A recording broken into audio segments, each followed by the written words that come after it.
Today, we're going to decode the secret language of chess. And I mean, it really is a language. It lets a player in Tokyo understand a game played in Buenos Aires, it lets computers analyze millions of moves in a blink, and it preserves these moments of pure genius for centuries.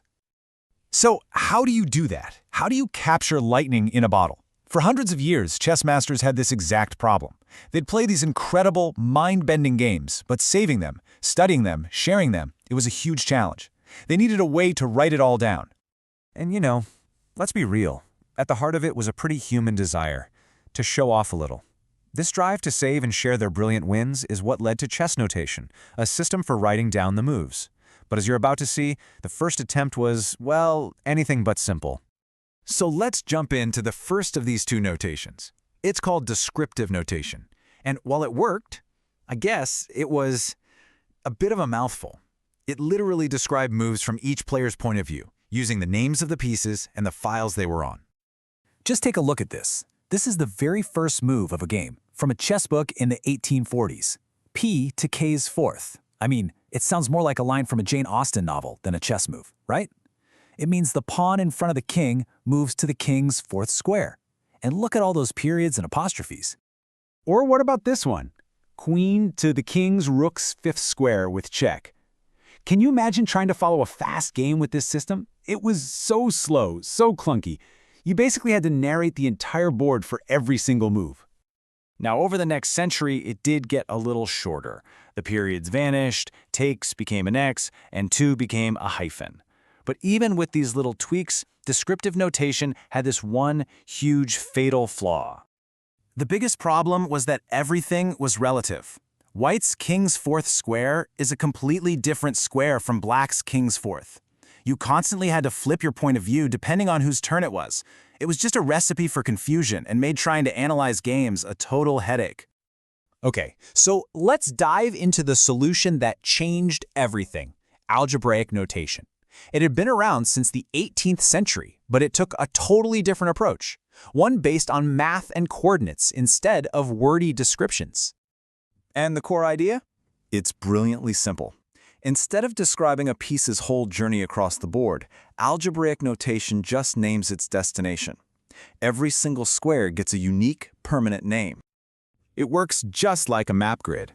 The vertical columns, or files, are labeled A through H. The horizontal rows, or ranks, are numbered 1 to 8. And here's the key. It's always from White's perspective. The bottom left square is always A1. The top right is always H8. No more confusion. Then each piece gets a single capital letter. K for king, Q for queen, you get it. They use N for knight, so it doesn't get mixed up with the king. And pawns, well, they're so common they don't even get a letter. Their moves are just identified by where they land. So let's go back to that clunky old first move, P to K's fourth. In algebraic, it's just E4. Simple, elegant, and completely unambiguous. No piece letter, because it's a pawn, and it's moving to the square named E4. That's it. Done.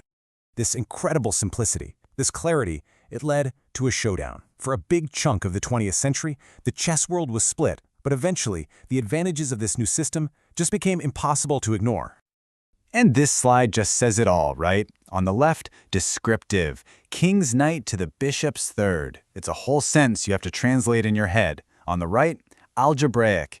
NF3. It's a coordinate. It's instant, it's clear, and it means the exact same thing no matter who you are or where you are in the world. The advantages were just undeniable. It was shorter, so it was faster to write. It was unambiguous, so it was easier to read without making mistakes. And because it used that one universal grid, it was perfect for a game that was becoming more and more global. So in 1981, it became official. FIDE, the World Chess Federation, basically said, okay, that's it. This is the one. Algebraic notation became the mandatory standard for all international tournaments. The notation war was over. Algebraic won. But this was about so much more than just cleaning up the score sheet.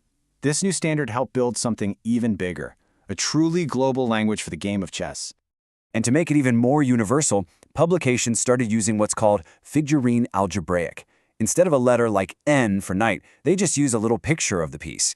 Now you don't even need to know the English alphabet. You just have to recognize the shape of a knight to understand the move. What's really cool is how adaptive it is. So different languages might use their own letters for the pieces, like R for rey or king in Spanish, but the coordinate system, that E4 part, stays exactly the same. The grid itself is universal. And the power of a coordinate system has inspired other specialized notations too. Take Forsyth notation. It doesn't even record moves. It uses letters, numbers, and slashes to give you a complete snapshot of any position on the board. It's what chess computers and problem composers use to set up really complex positions in an instant. So, what is this whole journey from these long, confusing sentences to these short, elegant codes? What does it all really mean for the game of chess? Well, it was absolutely critical. It transformed the act of recording a game from this tedious chore into an incredibly powerful tool for communication, for study, and for the growth of chess as a serious global sport. I mean, think about it. Without a single universal language, the modern chess world as we know it just couldn't exist. International tournaments, huge databases of games, powerful computer engines, all the online platforms where millions play every day, all of it is built on the simple, logical foundation of algebraic notation. It's really a remarkable story of evolution. It's a testament to how designing a simple, elegant system can unlock a world of complexity and connect people across the globe. And it leaves us with a pretty fascinating question, right? What's the next evolution? How will we communicate this timeless game in the future?